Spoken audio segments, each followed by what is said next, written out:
ওম তৎসৎ।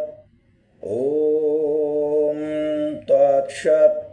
ওম তৎসৎ।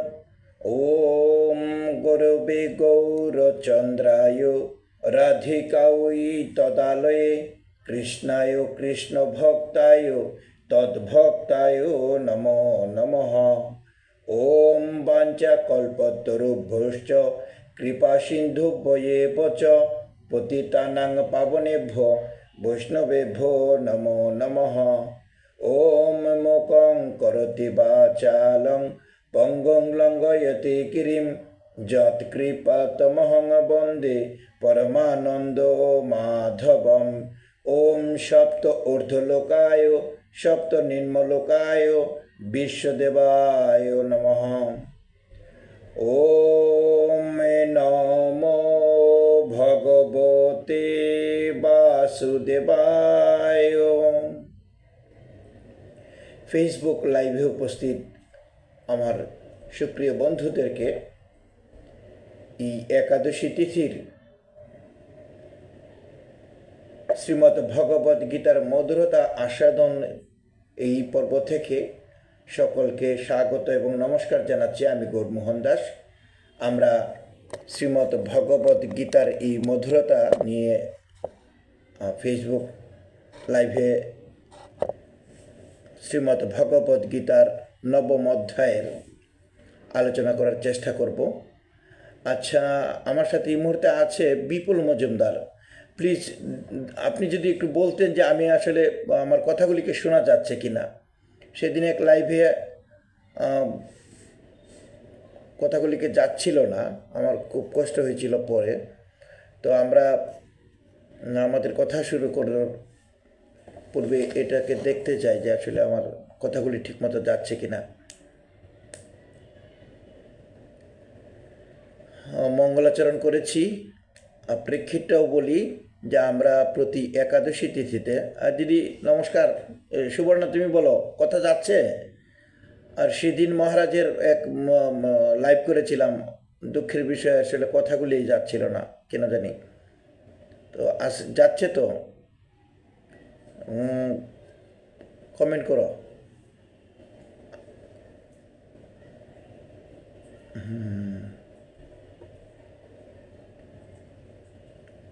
ঠিক আছে, ধন্যবাদ। আমরা শ্রীমদ্ ভগবদ গীতার মধুরতা আস্বাদনে মূলত প্রতি একাদশী তিথিতে গীতার 10টি শ্লোক পাঠ এবং অনুবাদের মাধ্যমে আলোচনা করে থাকি। আজও আমরা সেভাবেই আলোচনা করব। গত পর্বে আমরা গত একাদশীতে আসতে পারিনি। আর আজ আমরা আশা রাখছি, আমি যতটুকু মনে আছে আমরা 20 পর্যন্ত পড়েছিলাম। আজ শ্রীমদ্ ভগবদ গীতার নবম অধ্যায়ের 21 থেকে 29 এই কয়টি শ্লোক আমরা পড়ব। পরের একাদশীতে যদি আমরা সুযোগ পাই, ঈশ্বর আমাদেরকে সেই সুযোগ দিলে আমরা পরের একাদশীতে 5টি শ্লোক পড়ব এবং এই অধ্যায়ের একটা সারাংশ আলোচনা করব। তো আজ আর অন্য কথা বলছি না, আমরা আমাদের এই একাদশী তিথিতে আমরা মূলত শ্রীমদ্ ভগবদ গীতার থেকে যে পাঠ করে থাকি সেখানে আবারও সকলকে স্বাগত জানাচ্ছি। যারা পরবর্তীতে শুনবেন, আমাদের আপনাদের যে কোনো পরামর্শ আমাদেরকে উপকৃত করবে এই প্রত্যাশা করি। তো আমি আর আলোচনায় এই পর্যায়ে শুধু এটা বলে রাখতে চাই, আমরা শ্রীমদ্ ভগবদ গীতার এই নবম অধ্যায়ের যে আলোচনা, সেখানে ভগবান তার বিভূতির কথাগুলিকে বলছিলেন, তার বর্ণনাগুলিকে জানাচ্ছিলেন। এরপরে আমরা দেখতে পাচ্ছি যে 20 নম্বর শ্লোক থেকে 20-21 এই দুইটি শ্লোকে মূলত বিভিন্ন উপাসনার যে ফল, সেই ফলের কথাগুলিকে জানাচ্ছেন। তো আমরা এখন আজকে যে শ্লোকটি পড়ছি সেই শ্লোকের মধ্যেও সেই কথাগুলিকে 21 নম্বর শ্লোকটি আমরা পড়ব। এর পূর্বের শ্লোকটিকে আমরা বিভিন্ন বিভূতির মাধ্যমে জেনে আসছি ভগবানকে। তো সেই বিভূতির মাধ্যমে তাকে জানলে আমাদের কি হয়, উপাসনার ফলটা কি, আমরা সেটা শ্রীমদ্ ভগবদ গীতার 9ম অধ্যায় 21 নম্বর শ্লোক থেকে পাঠ করছি, উচ্চারণ করছি। ওম নমো ভগবতে বাসুদেবায়। শ্রীমদ্ ভগবদ গীতা 9ম অধ্যায় রাজবিদ্যা রাজগুজ্জযোগ। শ্রী ভগবানুবাচ তেতং ভক্তা স্বর্গলোকম বিশালম ক্ষীণে পুণ্যে মর্ত্যলোকং বিশন্তি এবং ত্রয়ী ধর্মং অনুপ্রপন্না গতাগতম কাম কামা লভন্তে। অনন্য চিন্তয়ন্তো মাম যে জনা পর্যুপাসতে তেষাং নিত্যাভিযুক্তানাং যোগক্ষেমং বহামি অহম। যেऽপি অন্য দেবতা ভক্তা যজন্তে শ্রদ্ধয়ান্বিতা তে অপি মামেব কৌন্তেয় যজন্তি অবিধিপূর্বকম। অহম হি সর্বযজ্ঞানাং ভোক্তা চ প্রভুরেব চ ন তো মাম অভিজানান্তি তত্তেন অতশোচ্চবন্তি তে। জানতি দেবব্রতা দেবান পিতৃযান্ত্রী পিতৃব্রতান ভূতানি জানতি ভূতেজ্য জানতি মদ্যাজিনো অপি মাম। পত্রং পুষ্পং ফলং তুয়ং যো মে ভক্তা প্রযচ্ছতি তদহং ভক্তি উপরিতম অশ্নামি প্রযত্তাত্মনঃ। যৎ করোষি যদশ্নাসি যৎ জুহোষি দদাসি যৎ তপস্যাসি কৌন্তেয় তৎকুরুষো মদার্পণম।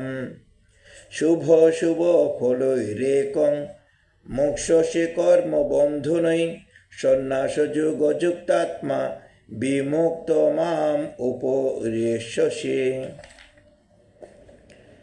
সমো অহম সর্বভূতেষু ন মে দেশ্য অস্তি ন প্রিয়ঃ। যে ভজতি তোমাম ভক্তা ময়ি তেষু চাপি অহম। আমরা শ্রীমদ্ ভগবদ গীতার 9ম অধ্যায়ের এই 21 নম্বর শ্লোক থেকে 29 নম্বর শ্লোকও পাঠ করেছি। এবার আমরা অনুবাদগুলিকে দেখব, আলোচনা করার চেষ্টা করব আমরা আমাদের সাধ্য অনুযায়ী যতটুকু আমরা পারি। আমেরিকা থেকে কানু দত্ত দাদা যুক্ত আছেন, ধন্যবাদ জানাচ্ছি দাদা আপনাকে। শ্লোক 21, যে কথাকে আমরা বলছিলাম বিভিন্ন উপাসনার ফল সম্পর্কে ভগবান জানাচ্ছেন। বলছেন, আমি পূর্বের শ্লোকের অনুবাদটিও পড়ে আসছি। ভগবান বললেন, ত্রিবেদের অনুগামীগণ যজ্ঞ অনুষ্ঠান করে আমার আরাধনা করে, আর যজ্ঞ শেষে সুমরস পান করে নিষ্পাপ হন, স্বর্গ প্রাপ্তি কামনা করেন। তারা পুণ্য কর্মের ফলস্বরূপ ইন্দ্রলোক লাভ করে দিব্য স্বর্গসুখ উপভোগ করেন। এটা ছিল 20 নম্বর শ্লোকের কথা। 21 নম্বর শ্লোকে তারা সেই বিশাল স্বর্গসুখ ভোগ করে পুণ্য ক্ষয় হলে মর্ত্যলোকে ফিরে আসে।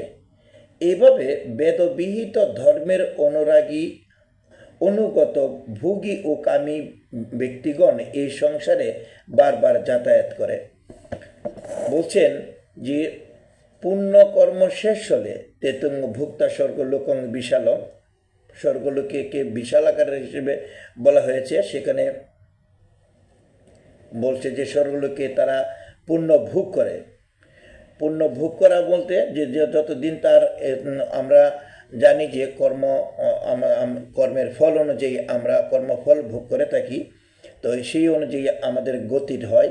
সেই গতিতে আমরা যখন স্বর্গলোকে গমন করি, স্বর্গলোকে গেলে আমাদের এই স্বর্গলোক থেকে পুনরায় আমাদেরকে আবার ফিরে আসতে হয়। বলছে পুণ্য ক্ষয় হলে আবার এই পৃথিবীতে আসতে হয়।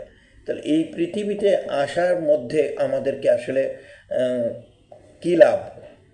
এই পৃথিবীতে আসার মধ্যে আমাদের কোনো জাগতিক যে বিষয়ে আসক্তি থাকে, এর ফলে আমরা বারবার এই পৃথিবীতে আসি। এটা আমাদের কাম্য নয়। আমাদের কাম্য হচ্ছে ঈশ্বর লাভ, ঈশ্বরের ধামে বিরাজমান থাকা। সেই ধামে আমাদেরকে আমাদের পুণ্য অর্জন করতে করতে আমাদেরকে সেই ধামেই যেতে হবে। তো সেই যাওয়াটাই হচ্ছে মোক্ষ যাওয়া। আর যে এই পৃথিবীতে আমাদেরকে বারবার যতক্ষণ আমরা আছি, আমরা ঈশ্বরের কাছে যাওয়াটাই আমাদের সেই কাম্য। তো এখানে বলছেন যে পুণ্য ক্ষয় হলে আমরা আবার এই মর্তধামে স্বর্গে যাই আমাদের পুণ্যের ফলে। আবার সেখানে যদি আমাদের পুণ্যকর্ম শেষ হয়ে যায়, আবার আমাকে এই পৃথিবীতে আসতে হয়। তো আমরা কখনো সেইটা চাই না, এই স্বর্গলোক আমরা কামনা করি না।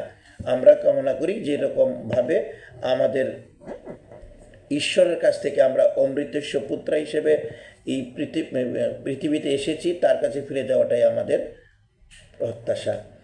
বলছেন যে এবং ত্রয়ী ধর্ম অনুপ্রপন্না। এখানে ত্রয়ী ধর্ম মানে বেদের কথাকে বোঝানো হয়েছে, 3 বেদের কথা, ঋক সাম যজু, এই 3 বেদের কথাকে বলা হয়েছে এই ত্রয়ী বেদ হিসাবে। এই ত্রয়ী বেদকে আমরা কেউ কেউ বলে থাকি যে আসলে বেদ তো 4টি, এখানে 3টির কথাকে ভগবান বলেছেন। তো এই 3 বেদই হচ্ছে আসলে সার, বেদের সার।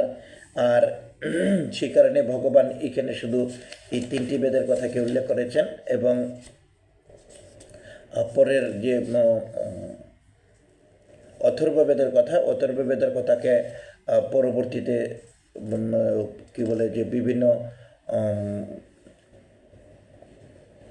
ঔষধির কাজে বা এই অন্য কাজে সেই অথর্ববেদকে ব্যবহার করা হয়েছে, যে কারণে এই ভগবান এই 3 বেদের কথাকে 3 বেদই মুখ্য, 3 বেদের কথাকে আলোচনা করেছেন, জানিয়েছেন।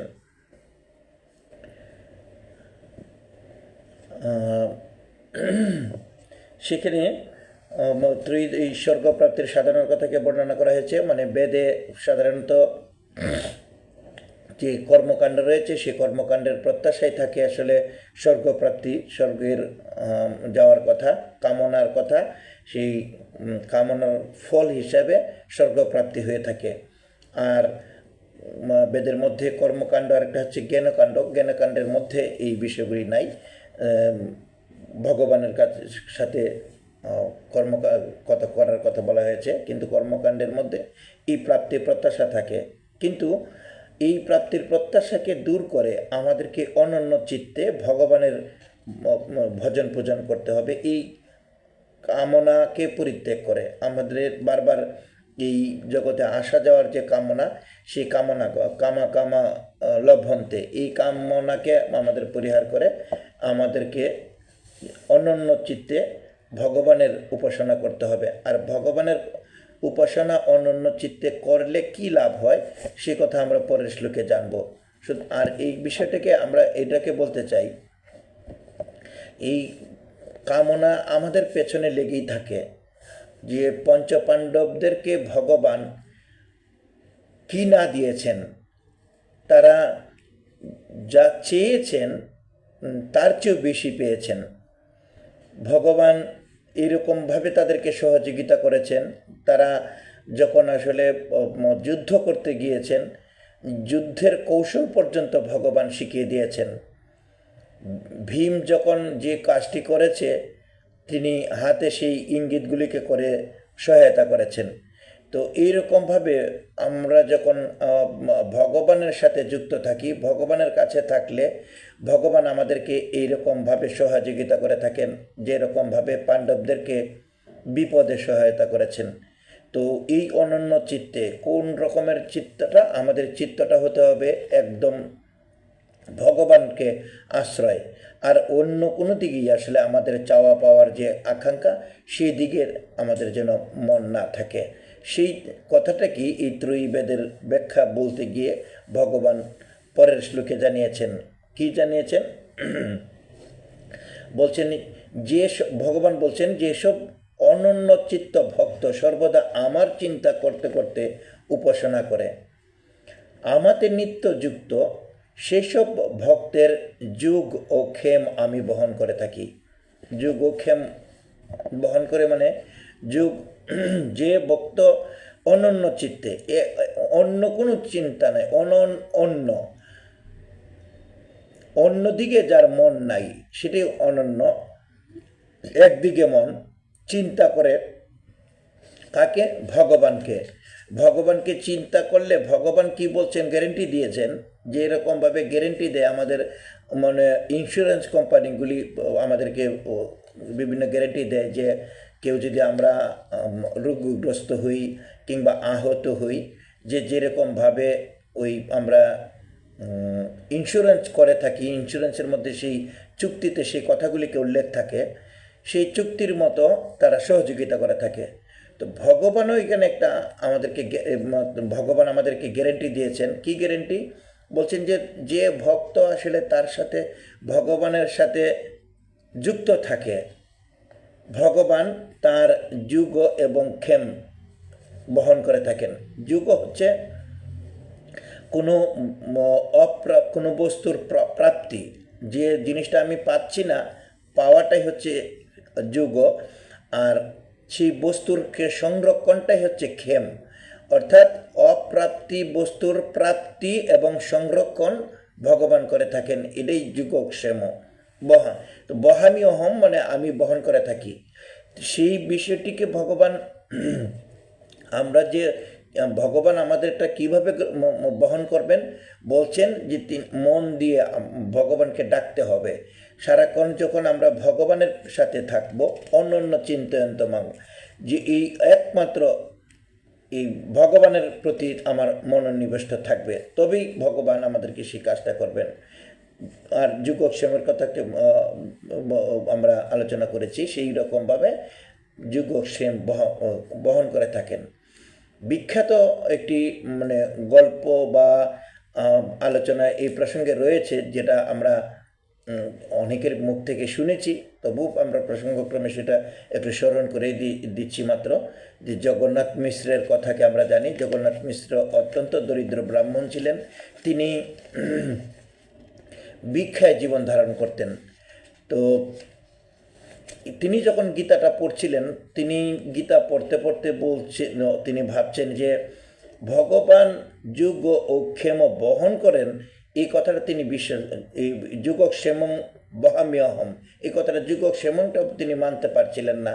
যে ভগবান বহন করেন সেটা তার পছন্দ হয়নি, মানে ভগবান দেন, দদামি অহম, আমাদেরকে দান করেন, সেইটা হতে পারত। তো তিনি সেটাকে কেটে দিয়েছেন যে না, এটা ঠিক হয়নি। তিনি আমাদেরকে দান করেন, বহামি অহমের ক্ষেত্রে সেটা দদামি অহম করেছেন। তো পরের দিন তিনি যখন ভিক্ষায় গিয়েছেন, ভিক্ষায় গিয়ে তিনি গ্রামে গ্রামে ঘুরছেন, কোথাও কোনো ভিক্ষা পাচ্ছেন না। আর এদিকে ভগবান তার বলরামকে সাথে নিয়ে বালকের রূপ বেশে এই ব্রাহ্মণীর কাছে, অর্থাৎ জগন্নাথ মিশ্রের স্ত্রীর কাছে এসেছেন বিভিন্ন উপকরণ নিয়ে ভগবানের সেবা পূজার জন্যে ভার দিয়ে বহন করে নিয়ে আসছেন।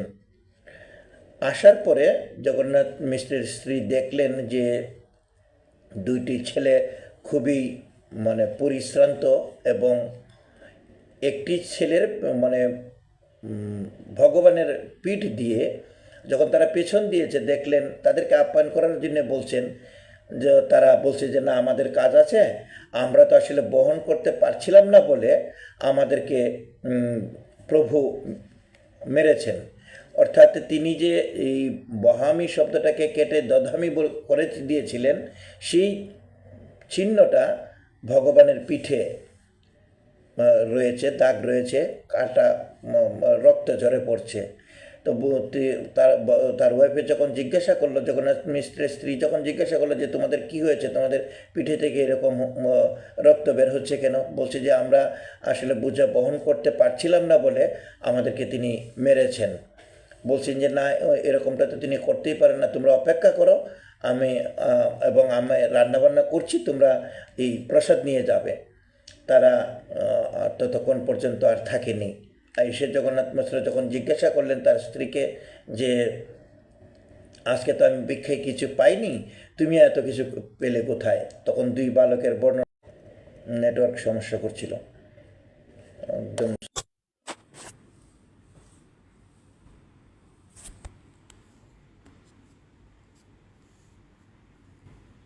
নেটওয়ার্কের সমস্যা হচ্ছে। তো শ্রীমদ্ ভগবদ্গীতার মধ্যে যে কোনো শব্দকে আমরা যখন ভগবানের কথায় যখন আমাদের বিশ্বাস না থাকে, আমাদের পরিণতি এরকমই হয়। ভগবান আমাদের কাছেই আসলেও আমরা ভগবানকে ধরতে পারি না, চিনতে পারি না, যেরকমটা জগন্নাথ মিশ্রের ক্ষেত্রে হয়েছে। সুতরাং গীতার প্রতিটি শব্দ, প্রতিটি কথাই আমাদের এরকম বিশ্বাসের সাথে, শ্রদ্ধার সাথে, ভগবানের সাথে যুক্ত থাকতে হবে, তবেই ভগবান আমাদেরকে সহায়তা করবেন। এখন গেল ভগবানের উপাসনার কথা। এই ভগবানকে উপাসনা করলে ভগবান ভক্তের বোঝা পর্যন্ত বইয়ে দিয়ে যান। পরের শ্লোকের মধ্যে আমরা তো সবাই ভগবানের পূজা অর্চনা করছি না, অন্যান্য দেবদেবীদেরও পূজা অর্চনা করছি। তো এই দেব উপাসকগণের সম্পর্কে ভগবান কি জানাচ্ছেন 23, 24, 25 নম্বর শ্লোকে সেই কথাগুলিকে বলছেন। প্রথমে আমরা দেখছি যে 23 নম্বর শ্লোকে বলছেন যে হে কুন্তী নন্দন, যারা শ্রদ্ধাযুক্ত হয়ে অন্য দেবতার পূজা করেন তারাও প্রকৃতপক্ষে আমারই পূজা করেন, কিন্তু তা অবিধিপূর্বক। অবিধিপূর্বক কথাটিকে বলা হয়েছে যে ভগবান এখানে তার নিজের পূজা অর্চনার কথাকে বলেছেন অনন্য চিত্ত হয়ে তার উপাসনা করার জন্যে, কিন্তু আমাদের মন পুত হয় না, আমাদের মন ভরে না যতক্ষণ আমরা এর পেছনে কিছু না পাই। কামনা সিদ্ধির জন্যে আমরা প্রত্যাশা করে পূজা অর্চনা করে থাকি, অন্যান্য দেবদেবীদের পূজা অর্চনা করে থাকি। তো সেই জন্যে বলছে যে কামনার কথা তো গীতার মধ্যে সেই কথাকে বলা হয়নি, গীতার মধ্যে ত্যাগের কথাকে বলা হয়েছে। তো সেই ত্যাগের মাধ্যমে আমাদেরকে ভোগের কথা, আমাদের ঈশা উপনিষদের প্রথম শ্লোকে সেই কথাকে বলা হয়েছে যে এই জগতের চরাচরের মধ্যে যা কিছু আছে সবই আমরা ত্যাগের মাধ্যমে ভোগ করব। তো ঋষিগণ আমাদেরকে সেই শিক্ষা দিয়েছেন, ঈশ্বর আমাদেরকে গীতার মধ্যে সেই শিক্ষা দিয়েছেন, অথচ আমাদের মন মানে না। আমরা কিছু না পেলে আমাদের মন ভরে না। দেবদেবীদের কাছে আমরা প্রত্যাশা করি যে আমি প্রণাম নিবেদন করলেই আমার যেন এই ধন লাভ হয়, আমি যেন ঐশ্বর্যশালী হতে পারি, আমার ছেলে যেন সুস্থ হয়, মেয়ে যেন সুস্থ হয়, নানান রকমের আকাঙ্ক্ষা মনের মধ্যে তাকে বলেই অবিধিপূর্বক কথাটাকে বলা হয়েছে। কিন্তু ভগবানের কথা হচ্ছে শ্রদ্ধাপূর্বক যে যে দেবতারই পূজা অর্চনা করছে প্রকৃতপক্ষে আমারই পূজা করছে, পেছনের ফলদাতাকে ভগবান। সেই জন্য ভগবান এই কথাকে বলছেন, এবং ফলদাতা হিসেবে যে যে যার কাছে যা আমরা যা প্রত্যাশা করি সেগুলিকে ভগবান দিয়ে থাকেন।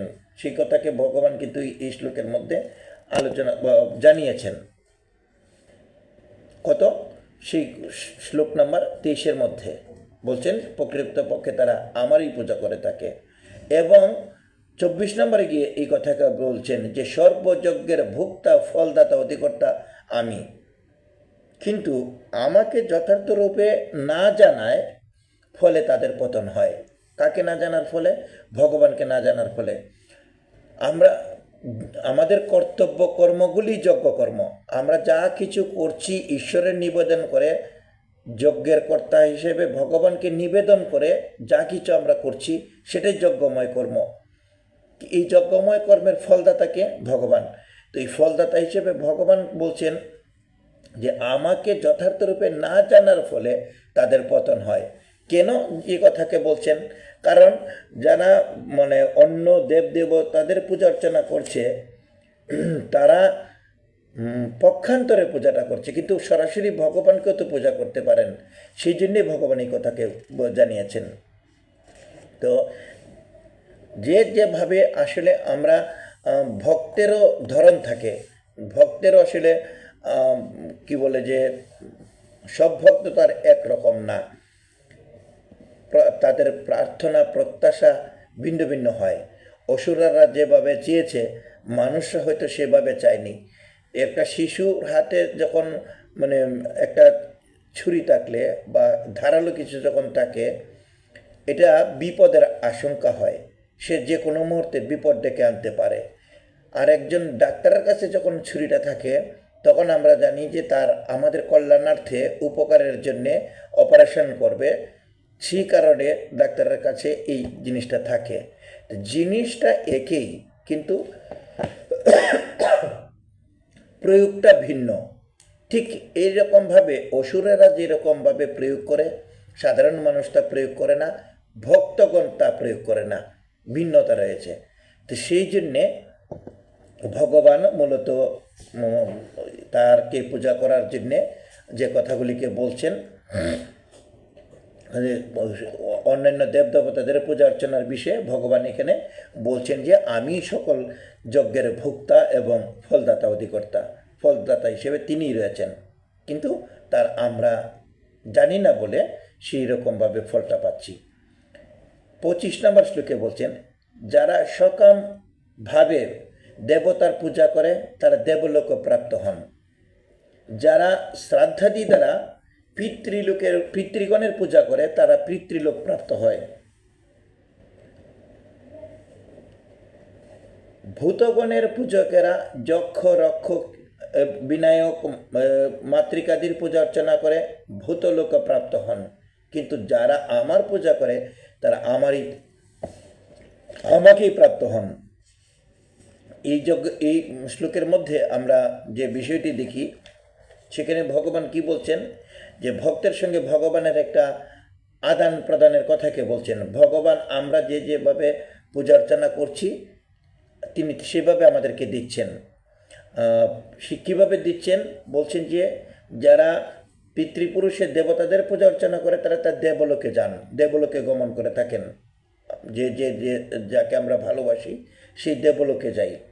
দেবতাদের অবস্থান কথাকে আমরা এর আগের আলোচনাতে জেনে আসছি, 2য় অধ্যায়ও বলেছে, 8ম অধ্যায়ও বলেছে। তো সেই বিষয়ে আর আমি কথা বলছি না। পিতৃপূজনকারীগণ পিতৃলোক প্রাপ্ত হন।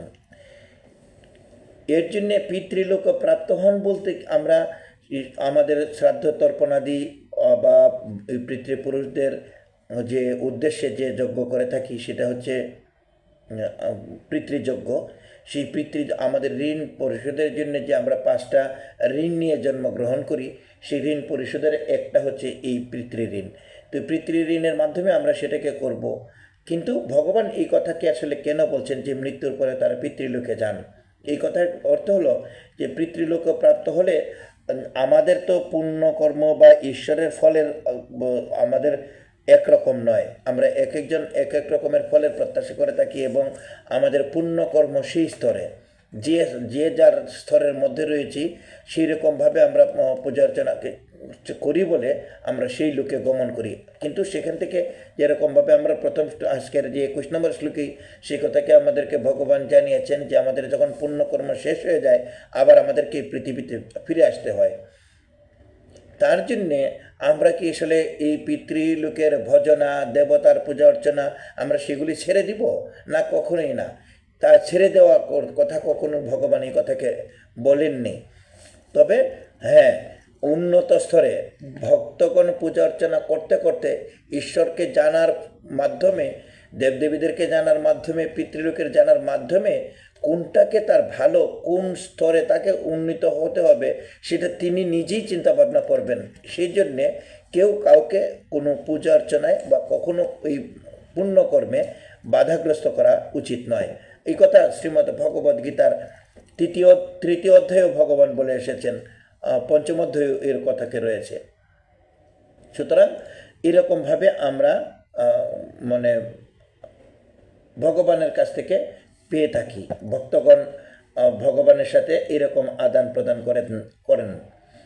আর এই ভগবানের এই দেবতার পূজা অর্চনার বিষয়ে শুধু ভগবান এইখানে বলছেন এরকম না, এর আগে আমরা সপ্তম অধ্যায়েও পড়েছি, চতুর্থ অধ্যায়েও ভগবান এই কথাগুলিকে বলেছেন। এই যারা সপ্তম অধ্যায়েও বলছেন অজ্ঞ ব্যক্তিরা আসলে ভগবানকে জানতে পারেন না, কি তারা মানে বিভিন্ন কারণে দেবদেবীর পূজা অর্চনা করে থাকেন। তো কারা জানতে পারে? ভক্তগণ। এখন এই দেবদেবীদের পূজা অর্চনার ফল আর ভগবানকে পূজা অর্চনার ফল তাহলে দুই রকমের। কিন্তু ভগবানকে ভজনা করতে গেলে তার যে কি উপকরণের প্রয়োজন বা কি দ্রব্যাদি দিয়ে ভগবানকে পূজা অর্চনা করা যায় সেই বিষয়েও ভগবান সহজ করে জানিয়ে দিয়েছেন যে কিভাবে আসলে ভগবানের পূজা করা যায়। সেই কথাকে 26 নম্বর শ্লোকে ভগবান জানিয়েছেন। কি বলছেন? যে পত্রং পুষ্পং, এই শ্লোকটি খুব বিখ্যাত এবং অনেকেই সেটা হয়তো জানেন যে পত্র পুষ্প ফল জল ইত্যাদি পূর্বক আমাকে প্রদান করে, ভক্তিপূর্বক আমাকে প্রদান করে, আমি সেই শুদ্ধচিত্ত ভক্তের ভক্তিপূর্বক প্রদত্ত উপহার গ্রহণ করে থাকি। কীরকম বলছেন? বনে জঙ্গলে যেখানে খুশি ভগবানকে ভজনা করা যায়। এর জন্যে মানে কোনো জিনিসের প্রয়োজন হলে সেটা কি প্রথম বলছে যে পত্র, আমরা তুলসীপত্র ভগবানের প্রিয়, আমরা সেই পত্র কথাকে বলা হয়েছে। পুষ্প ফুল, আমি গৃহে আছি, আজ আমি মানে ভগবানকে তুলসী দিতে পারিনি, পুষ্প দিতে হবে, পুষ্প আমি পেলাম না, ফল দিতে হবে, ফলও আমি পেলাম না, কোনোটাই পেলাম না, শুধু সামান্য জলটুকু যদি আমরা শ্রদ্ধার সাথে অর্পণ করি তবু ভগবান বলছেন শুদ্ধচিত্ত ভক্তের এই ভক্তিকে তিনি গ্রহণ করে থাকেন। এই উপকরণগুলিকে সহজলভ্য উপকরণগুলিকে যদি আমরা দিতে চাই ভগবান তা গ্রহণ করেন।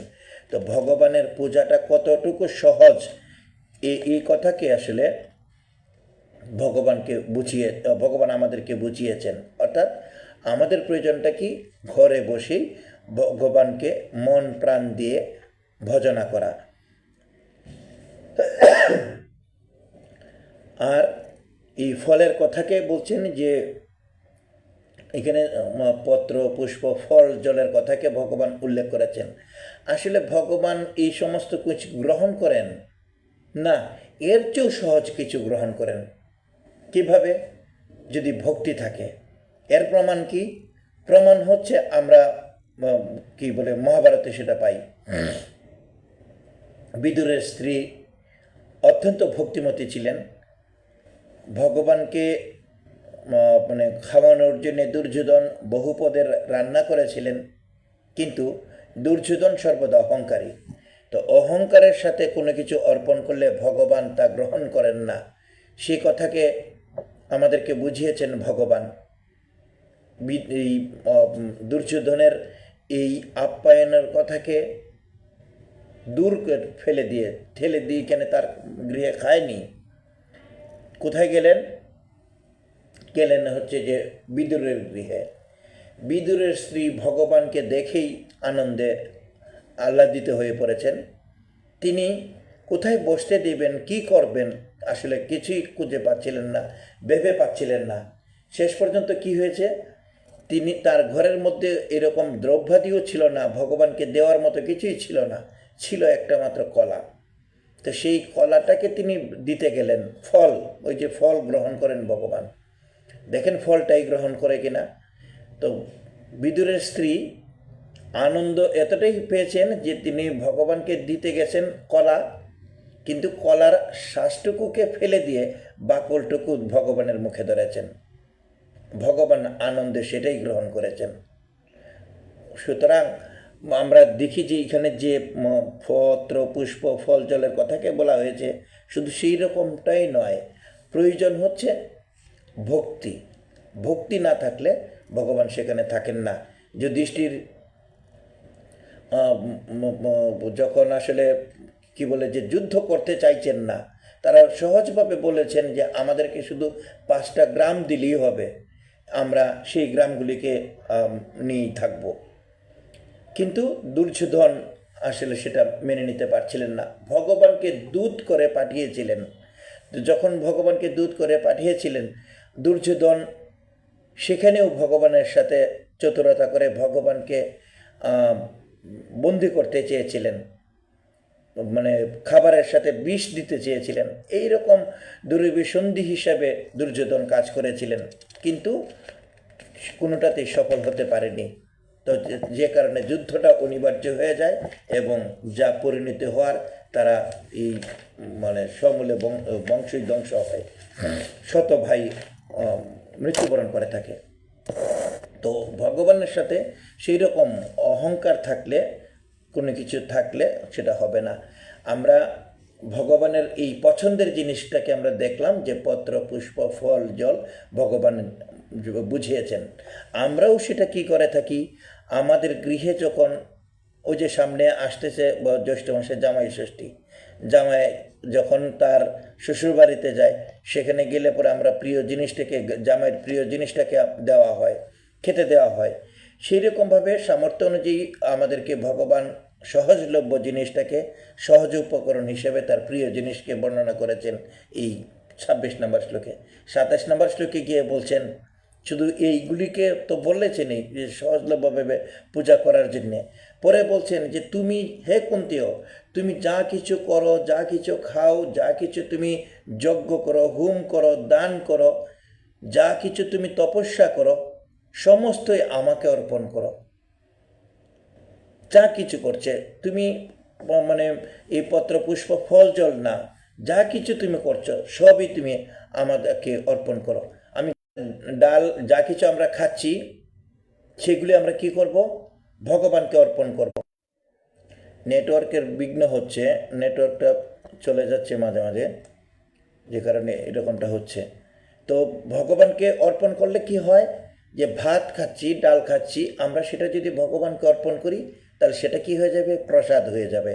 যা করো, যা মানে আমরা করি, কি করি, আজ যেমন একাদশীর আমরা উপবাস করেছি, এই উপবাসটা ভক্তির সাথে করলে সেটা হয়ে যাবে ভগবানের সঙ্গেই যুক্ততা থাকবে।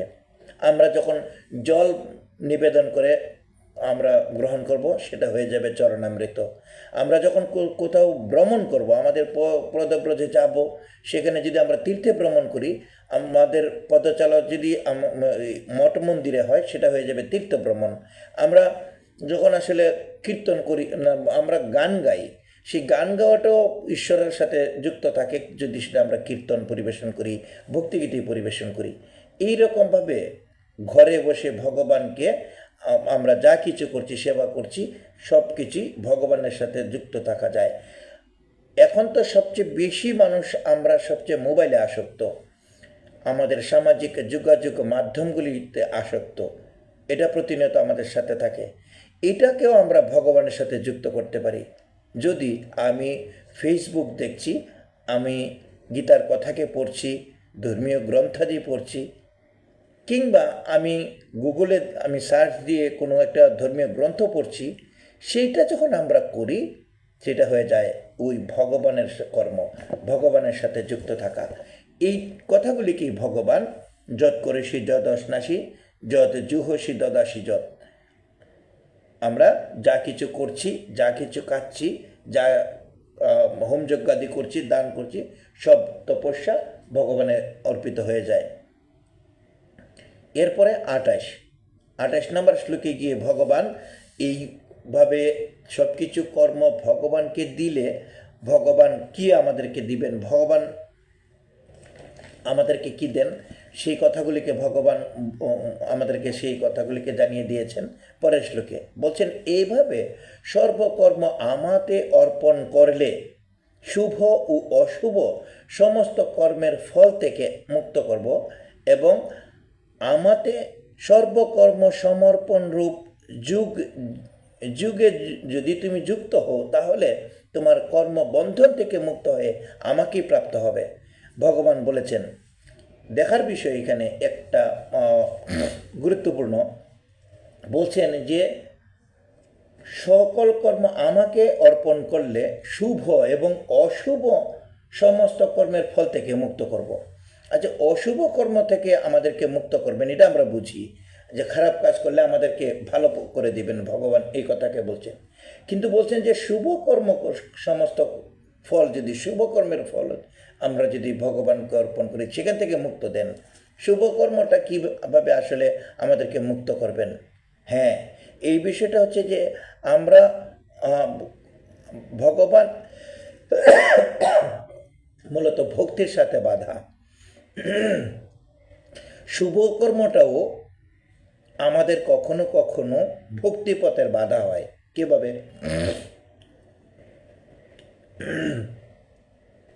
আমাকে কেউ একজন সম্মান দিচ্ছেন, আমি আনন্দিত হয়ে গেছি। আমি এতটাই আনন্দিত হয়েছি যে এই আনন্দের ফলে আমি ভগবানকে ভুলে গেছি, ঈশ্বরের কাছ থেকে আমি দূরে সরে গেছি। আনন্দের এই অহমিকার কারণে ভগবান সাথে থাকেন না। তো এই অহংকারও যদি যুক্ত থাকে, বলছেন যে শুভ অশুভ সব থেকে ভগবান মুক্ত করে দেন। এই কথাগুলিকে ভগবান বলছেন এই শ্লোকের মধ্যে। সুতরাং বলছেন যে সব কিছুকেই ভগবানে অর্পণ করতে হবে। ভগবানে অর্পণ করলেই আমরা সমস্ত কর্মবন্ধন থেকে মুক্ত হব। আমার নিয়মিত শ্রোতাগণ এই কথাটা নিশ্চয়ই জানেন যে কর্মবন্ধন মানে এই জগতে বারে বারে আসা যাওয়া, আসক্তিতে জড়ানো, এই পৃথিবীতে এসে আসক্তিতে জড়ানো, এইটাই হচ্ছে কর্মের বন্ধন, কর্মের সাথে যুক্ত হওয়া। আমরা কর্মের সাথে যুক্ত হতে চাই না, যুক্ত হতে চাই ঈশ্বরের সাথে। কর্মবন্ধন থেকে মুক্ত করে ভগবানকে প্রাপ্ত কিভাবে হওয়া যায় সেই কথাকেই এই 28 নম্বর শ্লোকে ভগবান জানিয়েছেন। তো ভগবানের সাথে আসলে যুক্ত থাকলে এই অশুভ থেকে শুভ অশুভ দুই কর্ম থেকে আমাদেরকে মুক্ত করে দেন।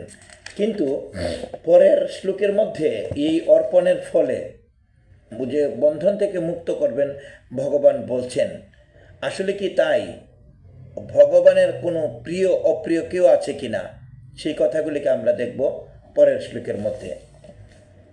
পরের শ্লোকের অনুবাদ বলছেন যে আমি সকল জীবের প্রতি সমভাবাপন্ন, আমার প্রিয় বা অপ্রিয় কেউ নেই, কিন্তু যারা ভক্তিপূর্বক আমার ভজনা করেন তারা আমাতে এবং আমি তাদের মধ্যে অবস্থান করে থাকি। আচ্ছা, এখানে পক্ষপাতিত্ব বোঝা যায় কিনা, কথার মধ্যে আমরা দুই রকম বুঝি কিনা। প্রথমে বলছেন যে যারা আমার প্রতি সমভাবাপন্ন, যারা সকল জীবের প্রতি সমভাবাপন্ন, আমার প্রিয় অপ্রিয় বলে কেউ নেই, সকল জীবকে সমানভাবে দেখেন, সকল জীবের মধ্যে ভগবানের আত্মা রয়েছেন, সেটা সবার মধ্যে এরকম আত্মা বা ঈশ্বর আছেন, এই অনুভূতি যার মধ্যে আছে তাদেরকে বলছেন তিনি তাদের প্রতি সমভাবাপন্ন। কিন্তু যে ভক্ত বলছে ভক্তিপূর্বক আমার ভজনা করেন এবং আমাতে তাদের মধ্যে বলছেন যে তারা আমাতে, যারা প্রতিনিয়ত ভগবানকে ভজনা করেন তারা ভগবানে এবং তাদের সাথে ভগবান যুক্ত থাকেন। আসলে একটু পক্ষপাতিত্বের আমরা গন্ধ এখানে পাই। ভগবান সকলের প্রতি সমান, সকলের মধ্যে ঈশ্বর বিরাজমান, সকলের মধ্যে আত্মা বিরাজমান, সকলের সাথেই আছেন। কিন্তু এর মধ্যে যে ভগবানের সাথে প্রতিনিয়ত যুক্ত থাকে, ভগবানের ভজনা পূজনা করেন, এদের সাথে ভগবান যুক্ত থাকেন। তাহলে নিশ্চয়ই এখানে একটা ব্যাপার থাকে। আমরা যদি একটা উপমা দিয়ে বোঝাতে চাই, এর আগে আমরা ভগবানের এই কথাগুলিকে আমরা বুঝেছিলাম, জেনেছিলাম যে ভগবান বলছেন যে সমস্ত কর্মের সাথে তিনি উদাসীন বৎ হিসাবে থাকেন, আমরা যে যা করছি তিনি সেটা দেখছেন, এরকম উদাসীন থাকেন। কিন্তু আসলে এরকমটা থাকেন না। যেরকম আমরা যদি কোনো স্কুল টিচারকে দেখি, স্কুলের কোনো শিক্ষক, সেই স্কুলে শিক্ষকের কাছে সকল ছাত্ররা সমান, সকল ছাত্রই তার কাছে সমান। কিন্তু তার যদি কোনো ছেলে স্কুলে ভর্তি থাকে, তার অনুগত থাকে, প্রতিনিয়ত তার সাথে যুক্ত থাকে, তার প্রতি কি তিনি কিছুটা দুর্বলতা দেখান না? ব্যতিক্রম রয়েছে, এটা আমরা অস্বীকার করব না, কিন্তু এরকম অবশ্যই সেই দুর্বলতাকে দেখান। ঠিক এইখানেও ভগবান এই কথাকেই বলছেন যে ভক্ত প্রতি সর্বদা তার সাথেই থাকেন যুক্ত, তার কথাকেই ভাবেন, তিনিও তার মানে যে ভক্ত ভগবানকে ভাবেন, ভগবানও তার কথাকে ভাবেন। দেওয়া পাওয়ার বিষয়টি এইরকম যে একজন মানে ভক্ত ভগবানকে ভাবছেন, ভগবানও তাকে ভাবছেন, এই রকমের একটা সম্পর্ক তৈরি হয়। এই কথাগুলি কি ভগবান এখানে বুঝিয়েছেন। এবং এই রকম ভক্তদেরকে যদি খুব খারাপ ভক্তও হয়, তারা কীরকম ফল লাভ করে থাকে সেটা কিন্তু আমরা আগামী আলোচনায় জানব। পরের 30 নম্বর শ্লোক থেকে ভগবান জানিয়ে দিয়েছেন, জানাবেন। আমরা সেই দিকে আজকে আর যাব না। এখানে শুধু আমরা এটাকেই ভগবানের সাথে যুক্ত থাকতে চাই এইভাবে যে আমরা ওই কথাগুলিকে স্মরণ করতে চাই যে ভগবান কুরুক্ষেত্রের রণাঙ্গনে তিনি অস্ত্র ধরবেন না, এই কথাগুলিকে তিনি ঘোষণা দিয়েছেন। তিনি সবার দুই পক্ষের প্রতি, কৌরব পক্ষ পাণ্ডব পক্ষ উভয় পক্ষের প্রতি তিনি কি করছেন যে সমভাবাপন্ন থাকবেন। তো তিনি কি সমভাবাপন্ন ছিলেন না কেন? যখন অর্জুন এবং দুর্যোধন ভগবানের আশীর্বাদ আনতে গিয়েছিলেন যুদ্ধের পূর্বে, প্রথমে অর্জুন গিয়েছে, সাথে সাথেই দুর্যোধন গিয়ে উপস্থিত হয়েছে। তখন ভগবান বললেন যে না, ঠিক আছে, আজকে আর তোমাদেরকে এই বিষয়ে কিছু বলবো না, আগামীকাল তোমরা ওই সময় আসো, আমি তোমাদেরকে সেইভাবে আশীর্বাদ দান করব। পরের দিন দুর্যোধনের মনের মধ্যে খুব যে অর্জুন তার আগে চলে যাবে, সেটাতে সে মানতে পারবে না। তো সেই জন্যে অহংকার করে অনেক পূর্বেই ভগবান যে সময়টা দিয়েছেন, অনেক পূর্বেই সে ভগবানের গিয়ে দেখছেন, ভগবানের গৃহে গেছেন, গিয়ে দেখছেন ভগবান একটু বিশ্রামের ভাবে রয়েছেন। তো ভগবানকে তার মানে ডিস্টার্ব না করে, তার যেহেতু সময় হয়নি, চুপ করে সে ভগবানের মাথার পাশে বসে রয়েছে। এরপরে অর্জুন, সময় মতো অর্জুন আসছে, আর অর্জুন যখন গৃহে প্রবেশ করলে আমরা যখন কোনো নতুন গৃহে যাই, সেই গৃহের মধ্যে প্রবেশের পূর্বে আমরা পূজা অর্চনা ভক্তি সব কিছু করেই কিন্তু আমরা গৃহে প্রবেশ করি। কিংবা আমরা যখন কোনো মন্দিরে প্রবেশ করি, মন্দিরের গেটে গেলে কিন্তু আমরা প্রণাম নিবেদন করে মন্দিরে প্রবেশ করি। ঠিক অর্জুন সেই রকম কাজটাই করেছেন। ভগবানের গৃহে যখন প্রবেশ করছেন, অর্জুন ভগবানের গৃহে প্রবেশের পূর্বে প্রণাম করেছেন। গৃহের মধ্যে ভগবান গিয়ে যেখানে শুয়েছিলেন, সেখানে তার পদতলে বসে প্রণাম নিবেদন করেছেন। সেই রকমভাবে প্রণাম নিবেদনের পরে তার পদপ্রান্তে বসে আছেন। ভগবান এই কথাকে বলছিলেন যে যাকে আমি আগে দেখব, আমি তার পক্ষেই থাকব, তার কাছেই তার সাথে আমি যুক্ত থাকব। তো সেখানে কিন্তু অস্ত্র ধরবেন না, এই কথাও তিনি জানিয়েছিলেন, কিন্তু তাদের কাছে থাকবেন, তাদেরকে পরামর্শ দিবেন, এই কথাকে বলছেন। তো দেখা পাওয়ার জন্য দুর্যোধন আগে গিয়েছিল, কিন্তু মাথার পাশে বসেছিল। তো ভগবান যখন চোখ মেলে থাকিয়েছেন, নজরটা কোথায় যাবে? মাথার পেছনে যে বসে আছে তার দিকে যাবে না, যে তার পায়ের দিকে বসে আছে তার দিকেই নজর গেছে, অর্জুনের দিকে নজর গেছে, এবং ভগবান অর্জুনের পক্ষেই নিয়েছিলেন। এখন দুর্যোধন যেহেতু রাগ করবে, তো দুর্যোধনকে বুঝিয়ে বলছে যে আমি তো অর্জুনের পক্ষেই থাকবো, তো তুমি এখানে অনেক সৈন্য রয়েছে। অর্জুন পাণ্ডবরা ছিল মানে 7 কোহনি, আর তারা ছিল 11 কোহনি। এইরকমভাবে এই নারায়ণী সেনা দিয়ে ভগবান তাকে খুশি করেছিলেন দুর্যোধনকে। দুর্যোধনও ওই সৈন্য সংখ্যা পেয়ে অনেক আনন্দে এই স্থান ত্যাগ করেছিলেন ভগবানের। আমি যে জায়গাটা দিয়ে যেতে চাইছি যে সেখানে হচ্ছে যে ভগবানের সাথে থাকলে ওই ভক্তি শ্রদ্ধার সাথে যখন ভগবানের সাথে থাকেন, ভগবান তার সাথে থাকেন। তো ভগবান অর্জুনের সাথে ছিলেন না, শুধু অর্জুনের সাথে থেকে কিভাবে যুদ্ধকর্ম করতে হবে সকল রকমের পরামর্শ দিয়েছেন। অর্জুনকে তিনি ভীমকেও দিয়েছেন, তাদেরকে সব পাণ্ডবদেরকে সহযোগিতা করেছেন। অর্থাৎ ভগবানের সাথে ভক্তির সাথে থাকতে পারলে ভগবান আমাদের সাথে থাকবেন, আমার সাথে থাকবেন, আমার সকলের সাথে থাকবেন। এই রকমটাই ভগবান আজকের এই শেষ শ্লোকের মধ্যে 29 নম্বর শ্লোকে বুঝিয়েছেন। আমরা আর কথাকে বাড়াচ্ছি না, আজকের আলোচনাকে এখানেই বিশ্রাম টানছি। আমাদের সাথে ইতিমধ্যে অনেক বন্ধুরা যুক্ত হয়েছে, আমি তাদেরকে আমি দেখতে পাচ্ছি এই মুহূর্তে আছে সুমন দেবনাথ। সুমন, তোমাকে ধন্যবাদ। হরে কৃষ্ণ। আছে নির্মল সূত্রধর।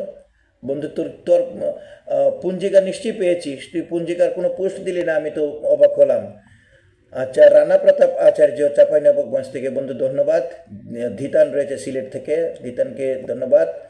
সুমন রয়েছে দর্পণ ঘোষ কিশোরগঞ্জ থেকে, সুহেল রানা, আর রয়েছে আমাদের স্বপন সাহা বন্ধু, ডলি দিদি রয়েছেন, বিজয় কুমার বসু। বিজয়, তুমি এতক্ষণ আছো কিনা জানি না। মজার বিষয় হচ্ছে যে প্রমোদ থাকার কথা নয়, প্রমোদ দেবনাথও বন্ধু রয়েছে তুমি গাজীপুর থেকে, অনেকে ধন্যবাদ সাথে থাকার জন্যে।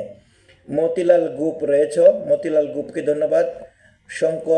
শঙ্কর আছো ব্রাহ্মণবাড়িয়া থেকে, শঙ্কর তোমাকে ধন্যবাদ। লিটন সরকার, পল্লব বিশ্বাস, নেপাল সাহা, অধ্যাপক সমর রঞ্জন দাস। সমরকে আমি পাই প্রতি একাদশীতে, ধন্যবাদ সমর বন্ধু হিসেবে আমরা শুভকামনা জানাই। আমাদের সাথে ফণীভূষণ বিশ্বাস দাদা রয়েছেন, দাদা এতক্ষণ আছেন কিনা জানি না। যদি 4 জন এই মুহূর্তে সাথে আছেন, বৈশাখী দিদি আছেন আর সুবর্ণা সাহা, আর 2 জনকে আমি দেখতে পাচ্ছি না, নাম দেখতে পাচ্ছি না আর কি, 4 জনের সংখ্যা দেখাচ্ছে। শ্যামলী দেবনাথ আছেন, কানুরঞ্জন দত্ত দাদা আছেন আমেরিকা থেকে, অজয় দেবনাথ আছেন, বৈদ্যনাথ দাস রয়েছে, প্রদীপ আছিস আমার ভাই, প্রদীপ রয়েছে আমাদের পাশের দেশ থেকে। শিশির চৌধুরী নরসিংদী থেকে, ধন্যবাদ। আর সুবর্ণা দিদি তো বললাম, আমাদের শ্রদ্ধেয় আমাদের পরম ভক্ত বিপুল মজুমদার মহাশয় ছিলেন, এখনও আছেন কিনা আমি দেখতে পাচ্ছি না, যদিও আমি আপনার সুস্থতা প্রার্থনা করি। আপনার অসুস্থতার কথা শুনেছিলাম, আর অনেক দিন আর আপনাকে ফেসবুকে দেখি না। আপনার সুস্থতা ঈশ্বরের কাছে প্রার্থনা করি।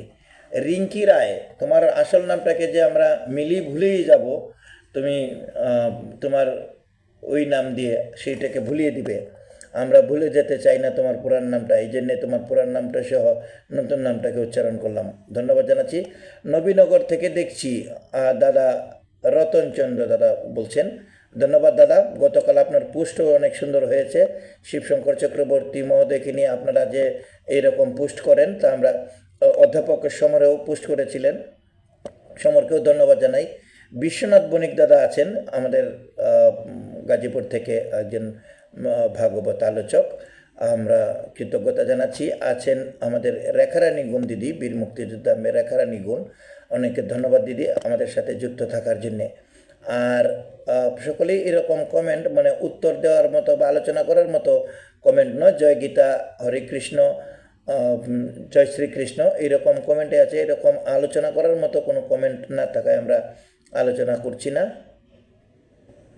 বৈশাখী বলছে যে চমৎকার আলোচনা, দিদি অনেক ধন্যবাদ তোমাকে আমাদের সাথে থাকার জন্য। সুহেল রানা রয়েছে, সুহেলকে ধন্যবাদ জানাচ্ছি।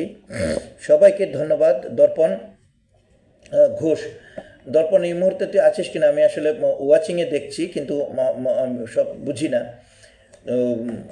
তুই যেদিন তোর গুরুদেব আসছিলেন ওই আমাদের মন্দিরে, সেদিন আমি আলোচনা শুনতে পারিনি, ব্যস্ত ছিলাম, কিন্তু সিদ্ধেশ্বরীতে তিনি চমৎকার আলোচনা করেছিলেন, সেই আলোচনাটা আমি লাইভ করেছিলাম।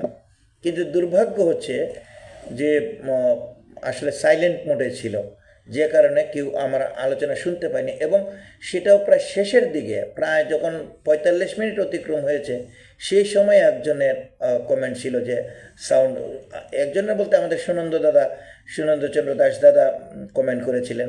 আমি আবার সেটাকে উল্টো বুঝিয়েছিলাম যে দাদার মোবাইলে হয়তো সমস্যা, কিন্তু আমার বাসায় এসে যেন এতটাই আফসোস লেগেছে যে আসলে তোমার গুরুদেব এতটা চমৎকারভাবে আসলে আলোচনা করেছিলেন, যে আলোচনাটা সচরাচর আমরা পাই না।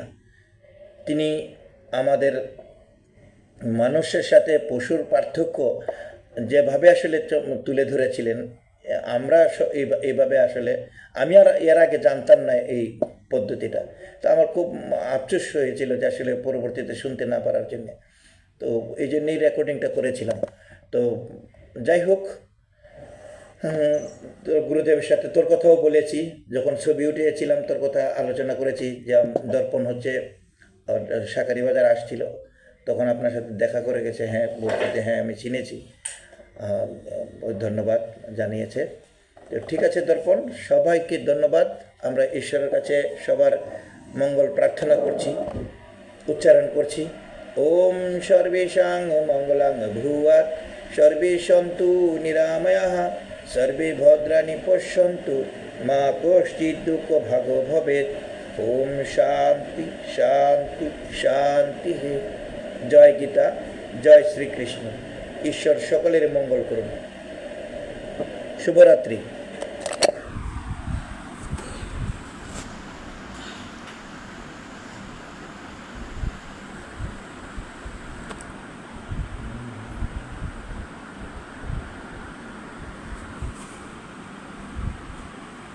শ্রীবাস দাস কোথা থেকে জানি না, শ্রীবাস দাসকে ধন্যবাদ।